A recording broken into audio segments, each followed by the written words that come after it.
بسم اللہ الرحمن الرحیم۔ شروع اللہ کے نام سے جو بڑا مہربان نہایت رحم والا ہے۔ السلام علیکم۔ حضرت حمزہ رضی اللہ تعالی عنہ کی شخصیت گہری تاثیر اور مقبولیت والی تھی۔ صحابہ اکرام اپنے بچوں کے نام ان کے نام سے موسوم کرتے تھے۔ یہ سب جانتے ہیں کہ پیارے آقا حضرت محمد صلی اللہ علیہ وآلہ وسلم حضرت حمزہ سے بہت پیار کیا کرتے تھے۔ تو محترم ناظرین اکرام، سوال یہ پیدا ہوتا ہے کہ اتنے بلند مرتبہ اور نامور اسلامی شخصیت کی قبر کو آخر 2 دفعہ کیوں کھولا گیا؟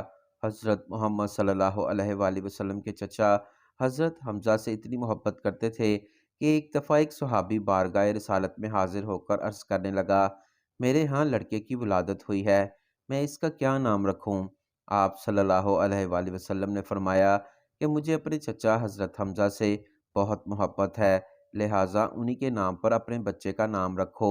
اسی طرح حضرت حمزہ رضی اللہ تعالی عنہ کو بھی آپ صلی اللہ علیہ وآلہ وسلم سے بہت پیار تھا۔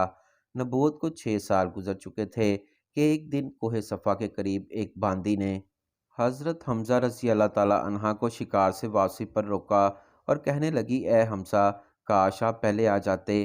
تھوڑی دیر پہلے ہی ابو جہل نے آپ کے بھتیجے محمد صلی اللہ علیہ وآلہ وسلم کو گالیاں نکالی ہیں اور ہاتھا پائی بھی کی ہے، لیکن محمد صلی اللہ علیہ وآلہ وسلم نے کوئی جواب نہیں دیا اور چلے گئے۔ یہ سنتے ہی آپ جوش میں آ گئے، تیزی کے ساتھ خانہ کعبہ کی طرف بڑھے، بغیر کسی اور طرف متوجہ ہوئے سیدھے ابو جہل کے پاس گئے اور جاتے ہی اس کے سر پر زور سے اپنی کمان دے ماری۔ ابو جہل کے سر سے خون کا فوارہ نکل پڑا اور ساتھ ہی فرمانے لگے، آج سے میرا دین وہی ہے جو میرے بھتیجے محمد صلی اللہ علیہ وآلہ وسلم کا ہے۔ اگر کسی میں طاقت ہے تو مجھے روک کر دکھائے۔ آپ رضی اللہ تعالی عنہ مدینہ تشریف لائے تو اسلامی لشکر کے پہلے علمدار بنے۔ 2 ہجری میں ہونے والی پہلی جنگ میں آپ نے بے شمار کافروں کو جہنم واصل کیا۔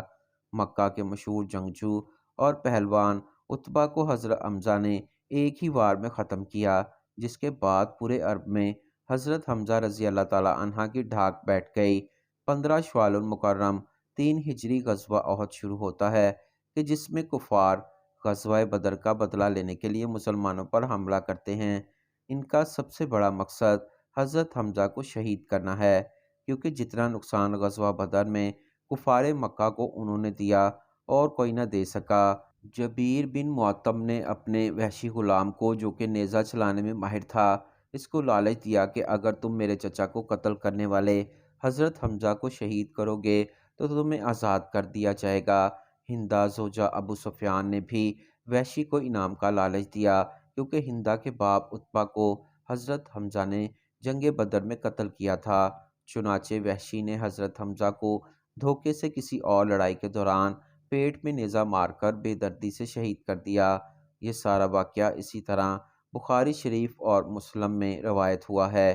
حضرت حمزہ کا پیٹ چاک کر کے ان کا کلیجہ نکال کر ہندہ نے چبایا، پھر ہندہ نے کافر عورتوں کے ساتھ مل کر حضرت حمزہ کے ناک کان کاٹ کر انہیں لڑی میں پرو کر کڑے، بازو بند اور پازیب بنائے اور انہیں پہن کر مکہ میں داخل ہوئیں۔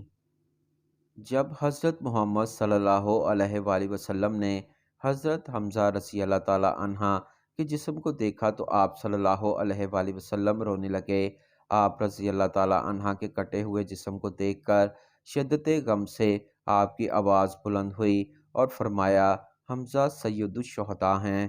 جب حضرت حمزہ کی بہن حضرت صفیہ کو پتہ چلا کہ ان کے بھائی شہید ہو گئے، وہ ان کو دیکھنے کے لیے آئیں تو نبی کریم صلی اللہ علیہ وآلہ وسلم نے ان کو اپنے بھائی کا کٹا ہوا جسم دیکھنے نہ دیا۔ خیر، حضرت صفیہ کی لائی گئی چادر میں حضرت حمزہ کو کفن دیا گیا۔ چادر اتنی چھوٹی تھی کہ سر ڈھانپ دیتے تھے تو پاؤں ننگے ہو جاتے، اور اگر پاؤں ڈھانپتے تو سر ننگا ہو جاتا۔ اللہ اکبر۔ حضرت محمد صلی اللہ علیہ وآلہ وسلم فرمانے لگے کہ سر کو ڈھانپ دیا جائے اور پاؤں پر گھاس ڈال دی جائے۔ حضرت حمزہ کی قبر کشائی کی پہلی روایات حضرت جابر نے بیان کی ہے۔ اسے امام مسلم اور بخاری نے بھی روایت کیا ہے۔